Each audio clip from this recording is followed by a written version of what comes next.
చావు చూడని ఇంట్లో భోజనం చేయాలి అని ఉంది.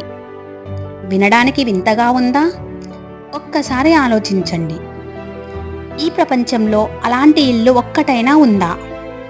లేదు.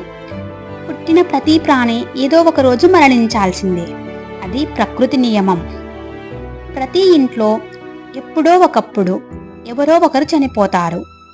నిన్న మన తాతలు, నేడు మన తండ్రులు, రేపు మనం. ఇది అందరికీ తెలిసిన నిజం. మరి అలాంటప్పుడు ఒకరి ఇంట్లో మరణం సంభవిస్తే దానిని అశుభం అని ఎందుకు దూరం పెడతాం? మనిషి ఉన్నప్పుడు లేని అపవిత్రత మనిషి మరణించగానే ఎక్కడి నుండి వస్తుంది? పెళ్ళి అంటే చాలు కొత్త బట్టలు కట్టుకొని వెళ్తాం, సెల్ఫీలు దిగుతాం, విందు భోజనాలు చేస్తాం, శుభకార్యం అంటే ముందుంటాం. కానీ అదే ఇంట్లో ఒక ప్రాణం పోయిందని తెలిస్తే, అయ్యో ఇప్పుడు వెళ్ళకూడదు, మా ఇంట్లో మంచి పని ఉంది, అది అశుభం అంటూ సాకులు వెతుకుతాం. సంతోషం వస్తే అంటుకుంటుందా, లేదా బాధ వస్తే అంటుకుంటుందా?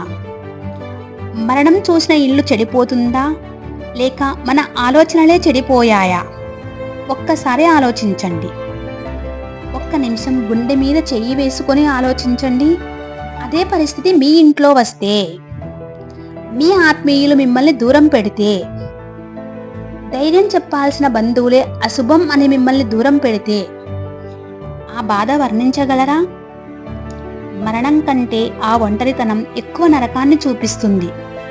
గుర్తుపెట్టుకోండి. పెళ్ళికి పిలిస్తే వెళ్ళండి, వెళ్ళకపోండి. కానీ చావు కబురు తెలిస్తే మాత్రం పిలవకపోయినా వెళ్ళండి.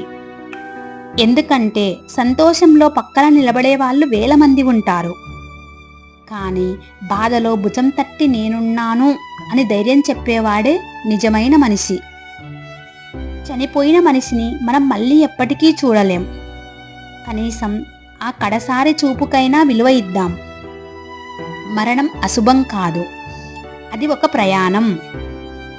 అశుభం ఏదైనా ఉంటే అది మనిషిని మనిషిగా గౌరవించకపోవడం, ఆచారాల పేరుతో బాధలో ఉన్న వాళ్ళని ఒంటరిని చేయడం.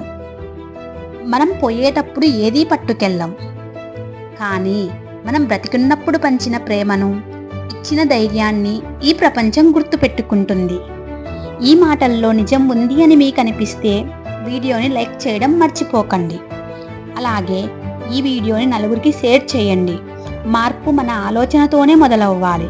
మనసుతో బ్రతుకుదాం, మనుషులకి తోడుగా ఉందాం. మరిన్ని ఇలాంటి మనసుకు హత్తుకునే మాటల కోసం మన ఛానల్ని ఇప్పుడే సబ్స్క్రైబ్ చేసుకోండి.